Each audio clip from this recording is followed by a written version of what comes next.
I didn't cry anymore, not the way I used to.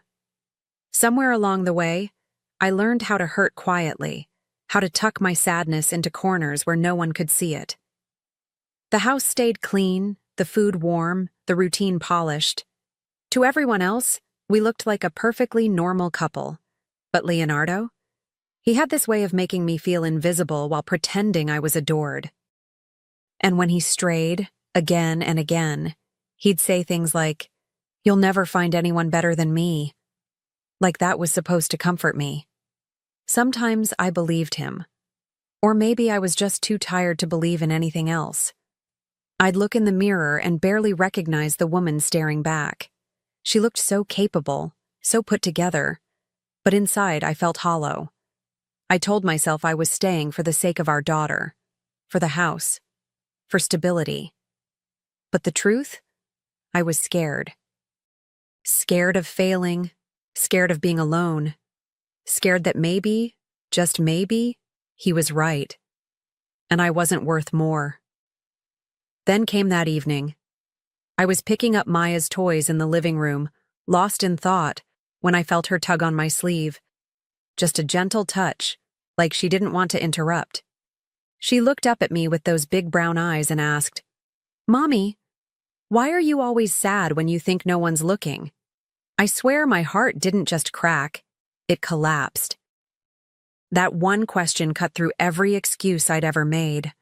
I couldn't breathe. I couldn't speak. For the first time in years, I couldn't lie to myself. I didn't answer her right away. How could I?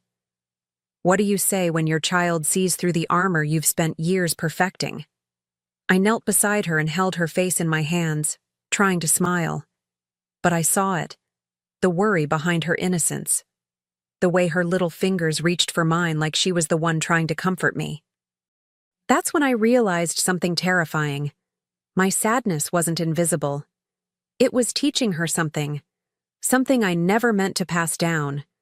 She was only 8, but children have this way of knowing the truth, don't they? No matter how gentle our lies, they feel what we bury. I thought I was protecting her by staying, keeping the family together, shielding her from the chaos. But in that moment, I saw what I'd really been doing. Showing her a version of love that came with pain, silence, and pretending. And that terrified me more than any lonely night ever could. Because if I stayed, she'd think this was normal. I tucked her into bed that night and watched her sleep, her little hands curled into fists, like she was still holding on to me even in her dreams. And I just stood there, completely still. Because somewhere deep inside me, a part of me was waking up, the part I'd buried under all the fear and compromise. I didn't have a plan. I didn't have answers. But I did have a question echoing in my mind now, just like hers. Why am I always sad when no one's looking? And suddenly, not knowing wasn't enough anymore. I didn't sleep much that night. I lay in bed beside Leonardo, listening to his breathing, feeling the distance between us stretch like a canyon. He turned away, as he always did, and I stared at the ceiling, eyes wide open, heart pounding. Not with fear this time, but with something else. A question, a spark, a quiet knowing. What if my daughter deserved a version of me that wasn't always hurting? What if I did too? I thought about the woman I used to be, before him. God, she was bold. She laughed without apologizing. She had plans. She believed in her own worth. Somewhere along the way, I handed pieces of her away, thinking love meant sacrifice, thinking endurance was strength. But looking at Maya's little face, I realized she doesn't need a mother who survives. She needs one who lives, one who shows her that love should feel safe, not small. That night, something shifted. I didn't make any big moves. I didn't pack a bag or slam a door. But inside me, the ground began to move. Something cracked open. It wasn't a decision yet, not quite. But it was a beginning. Because when your own child holds up a mirror to your pain, you can't look away forever. And whether I was ready or not, I knew the question had been asked, and now I had to find the answer. That night, after Maya fell asleep, I found myself standing in front of the bathroom mirror, just staring. I touched my face like I was trying to recognize it. Not the makeup or the lines that time left behind, but me, the woman I used to be. I could still see her in there, buried under layers of compromise and quiet suffering. She hadn't vanished. She'd just gone silent. And suddenly, I missed her. God, I missed her so much. Before Leonardo, I was full of life. I danced barefoot in the kitchen, I read books just because they made me feel something, and I dreamed out loud. I was ambitious, fierce even. But somewhere along the way, I dimmed my own light to make space for his shadow. Every time he cheated and told me I was lucky he stayed, I believed a little less in myself. And every time I forgave him, it wasn't because I trusted him. It was because I doubted me. I started thinking about all the things I'd given up in the name of love. Friendships I let fade, job offers I declined, opinions I swallowed, and all the times I looked the other way, just to keep the peace. But there's no peace in losing yourself, is there? There's only numbness. A slow, quiet erosion of who you are. I didn't leave him back then because I was afraid I couldn't survive alone. But that night, looking at my reflection, I saw something terrifying. I wasn't surviving with him either. I sat on the bathroom floor for what felt like hours, knees pulled to my chest, the cool tiles pressing against my skin. And in that stillness, a truth began to rise. Not loud, but steady. If I stay, Maya will grow up thinking love looks like this. A woman shrinking. A home built on silence. Smiles that don't reach the eyes. And I couldn't stand the thought of her mistaking survival for happiness. Of her thinking that this was what a mother should look like when she loves. She watches me more than I realized. The way I bite my lip when I'm anxious. The way I move quickly to clean up his messes. Not just around the house, but in conversation, in mood, in energy. And I wondered what she was learning. That love means disappearing? That kindness means swallowing your voice? That being a woman means enduring until there's nothing left? No. No. I couldn't let her carry that forward like some inherited curse. And then I thought about her future, the woman she'd become. One day, someone might hurt her. Someone might try to convince her she's not enough. And if I stayed in this, what would I have taught her? To accept it? To make herself smaller, quieter, more obedient? That night, I didn't have a roadmap, but I did have a promise. I wouldn't let my daughter confuse pain with love, and to do that, I had to stop doing it myself. I went to bed that night with my heart pounding, but not from fear, from awareness. Like something inside me had shifted into place, quietly, but firmly. I didn't tell Leonardo. He kissed me on the cheek, distracted, already half asleep, and I just watched him. I wondered how many years I'd spent trying to make him love me better, when I should have been learning to love myself louder.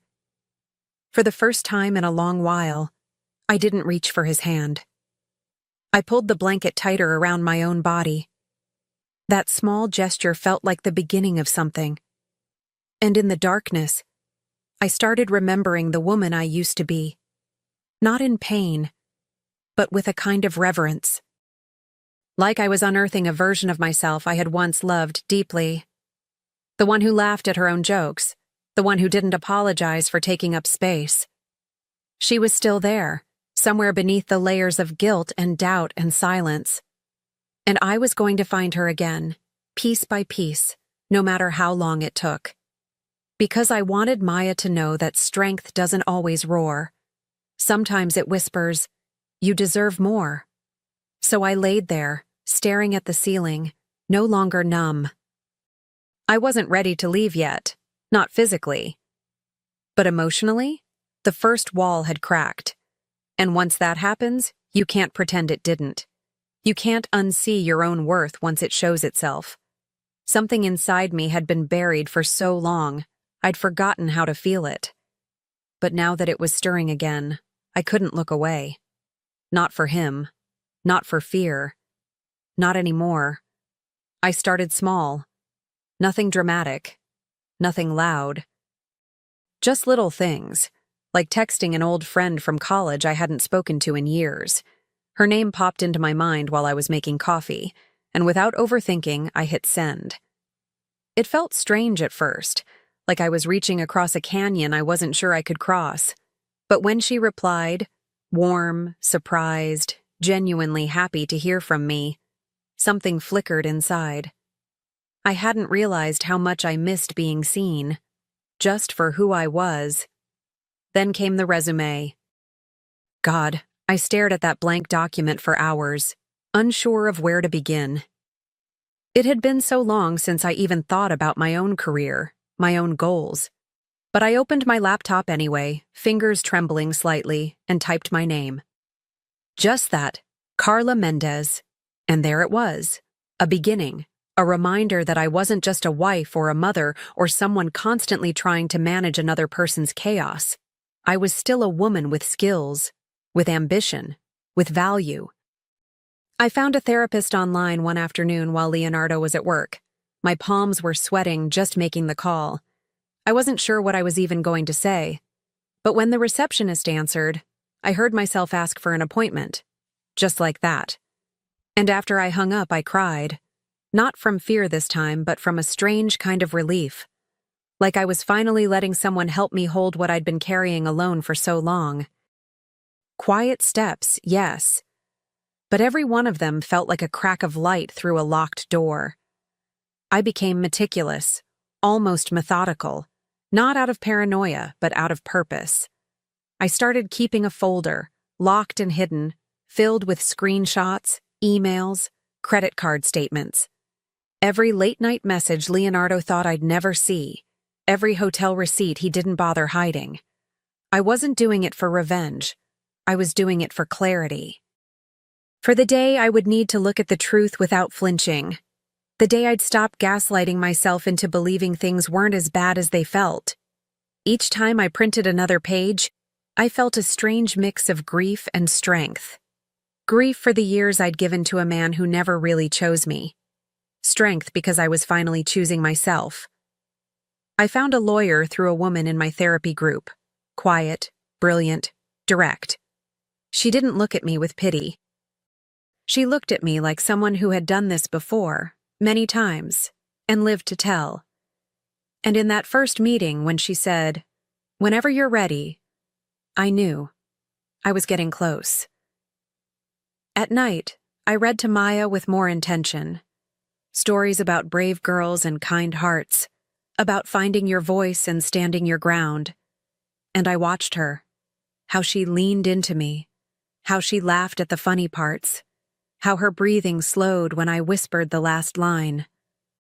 I wondered if she could sense it, the shift in me. I wasn't just reading anymore. I was becoming the kind of woman the heroines in those stories would look up to. And for the first time in a long time, I liked who I was becoming. During the day, I moved like a woman with secrets, not shameful ones, but sacred. I started taking long walks while Maya was at school, breathing in the air like I hadn't in years.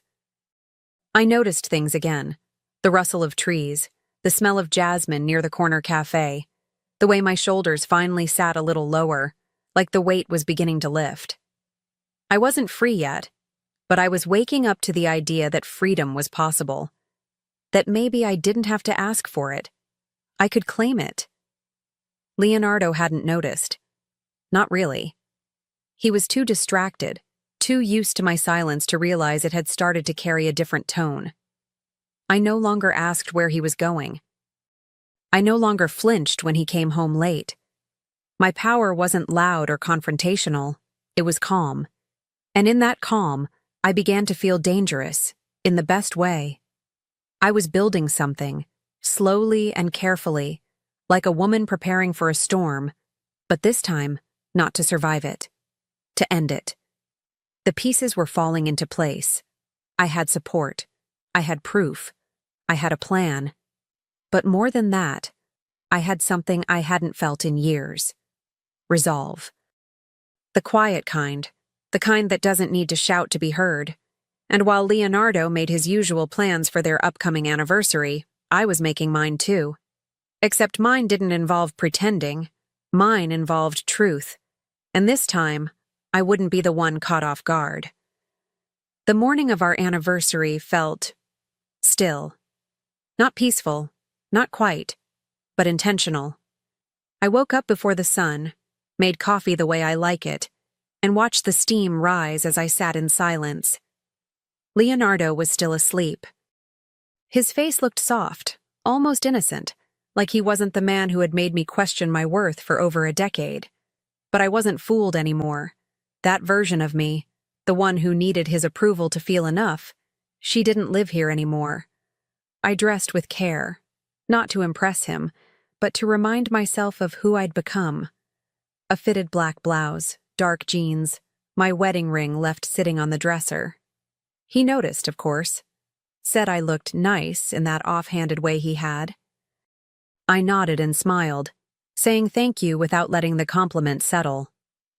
I wasn't hungry, but I made breakfast for Maya and packed her lunch with her favorite snacks. She kissed me on the cheek and said, "You smell happy today." And for the first time in years, I was. That evening, he had made dinner reservations, some upscale place we'd gone to once when we still pretended to like each other in public. He thought it would be like always, a performance. We'd smile for strangers, drink wine we couldn't pronounce, and ignore the hollow space between us. But I had other plans. I brought a folder in my bag, neatly labeled. Divorce papers, copies of emails, bank records. Everything he never thought I'd have the courage to hold, let alone hand over. He ordered for me, like he always did. Steak, medium well, as if I hadn't stopped eating red meat months ago. I didn't correct him. Let him play his part, one last time. The waiter poured the wine, and Leonardo launched into some rehearsed speech about reconnecting, about fresh starts, all with that charming smile he wore when he wanted something. I nodded, let him speak, my hands resting calmly on my lap. I wasn't nervous. Not anymore. I was just done. When the main course arrived, I reached into my bag. I didn't make a scene. No tears, no raised voice. I simply slid the folder across the table and watched his expression change. Slowly at first, then all at once. He flipped through the pages, his mouth tightening, eyes scanning for denial, for escape, for control. But there was none left to find. I took a sip of water, folded my hands, and waited. For the first time in our marriage, he was the one with nothing to say. And when he finally looked at me, stunned and pale, I met his gaze without blinking. "You always said no one else would love me," I said quietly. "But you forgot something important." I paused, not for effect, but because I wanted to feel the weight of the words I was about to say. "I already have someone who does. Maya. And now, I'm learning to love myself too." I didn't need applause. I didn't need his reaction. The power wasn't in what he did next. It was in what I had just done. He tried to speak, some blend of defense and disbelief, but I stood up before the excuses could take shape. I wasn't angry. I wasn't even sad. Just finished. There's a silence that comes when a woman finally chooses herself. It's not cold. It's clean. I left the folder on the table, untouched steak cooling on my plate, and reached for my coat. He didn't follow me. Maybe for the first time, he understood that I wasn't bluffing, that the woman he thought would never leave had already gone. Outside, the night air was crisp. I walked to the car where Maya was waiting with my sister, her little face lighting up when she saw me. "Did you have a nice dinner?" she asked, kicking her feet from the back seat. I smiled and brushed her hair off her forehead. I did exactly what I needed to, I told her. She didn't ask more, and I didn't explain. She didn't need to know the details, only that I was different now, that the story was changing. I drove us home, to our home. A small apartment we had quietly rented 2 weeks earlier. The furniture was mismatched, the walls still bare, but it was peaceful in a way our house had never been. Maya curled up beside me on the couch, blanket pulled to her chin, and whispered, "I'm glad we're here." I kissed her temple, and for the first time in years, I didn't feel the need to apologize for anything. I had walked away from a life that almost broke me, and for once, I wasn't looking back. The mornings feel different now. There's a softness to them, not because life is suddenly easy, but because it's finally mine. I wake up before Maya and brew coffee while the sun spills through our kitchen window, warming the chipped counter and mismatched mugs. The silence isn't heavy anymore. It's gentle, freeing. I play music while I cook breakfast. Nothing fancy, just eggs and toast. And I catch myself humming along. I hadn't realized how long it had been since I did that. Our little apartment is far from perfect, but it feels like home in a way the old house never did. I've started a small business from our living room, organizing home spaces for other women who feel buried under chaos. It's slow, humble work. But it's mine. Every client, every dollar earned, feels like a quiet declaration. I'm rebuilding. Not for anyone else, not to prove anything. Just because I finally believe I'm worth investing in. And I want Maya to grow up seeing that. Sometimes I catch her watching me, the same way she used to, but now with something softer in her eyes, like she sees me differently, like I see me differently. And one night, as we baked cookies, she looked up from the mixing bowl and said, "You smile more now, Mommy. You laugh out loud." I didn't even know what to say. My throat tightened, my hands stilled. All I could do was smile back at her, heart wide open. Because she was right. I had come back to life, and she had noticed. I pulled her into my arms, flour still on my hands, and kissed her forehead. "Because now I'm free," I whispered. "And I promise you, I'll never choose fear over joy again." She didn't respond with words, just wrapped her arms around my waist and held on, like she believed me, like she felt the difference. And I stood there in that tiny kitchen, holding my daughter, thinking about how far we'd come. Not just in distance, but in truth. Fear used to run my life. It told me I couldn't do better. That I wasn't enough. That leaving would break everything. But it was staying that nearly broke me. Now, when I look around, at the laundry basket on the floor, the shoes by the door, the sticky notes on the fridge, I don't see chaos. I see freedom. I see a life I'm choosing every single day. Not out of desperation, but out of hope, out of belief, and more than anything, out of love. It's not perfect. Some nights I still feel the ache of what I lost. There are bills, long days, and moments where I wonder if I'm getting it all right. But then I hear Maya laugh from the other room, or she calls out, "Mom, come see this." And I remember, I didn't just leave something behind. I walked toward something too. A version of life where love doesn't hurt, where I can breathe, where my daughter is safe. And I am too. Tonight, after Maya went to bed, I sat on the couch alone with a cup of tea, watching the city lights flicker through the window. No noise, no tension, just peace.